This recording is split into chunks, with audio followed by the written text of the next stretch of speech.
Praktické. Keby som zaviezol pod tú suknu, nikto by nezvedal, že tam som. No jasné, okrem teba. Presto. Áno, to hovoríš teraz. Iní za prsten dajú 3-mesačné platy, ale ja 4. Lebo ma ľúbiš? Nie, lebo som mal slabší štvrťrok. Ozaj, môj ocko chce pozvať tvoju rodinu na príjemnú večeru. To môže, ale na príjemnú večeru nech zabudne.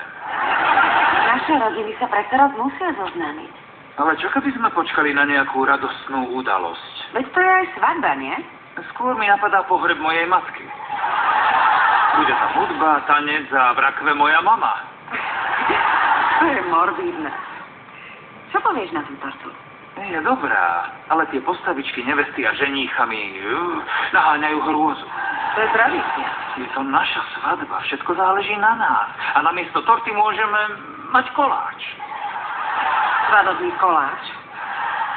No, asi by im muselo byť viac, aby sa každému ušlo z okraja. Ale čo si myslíš o svadbe bez torty?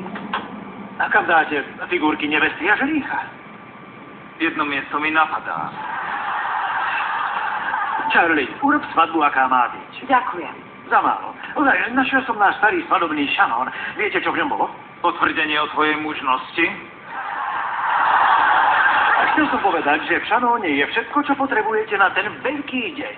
Od vzoriek papiera na oznámenia až po romantické básničky vhodné na manželské sľuby. Ty nevieš, prečo ťa považujú za geja?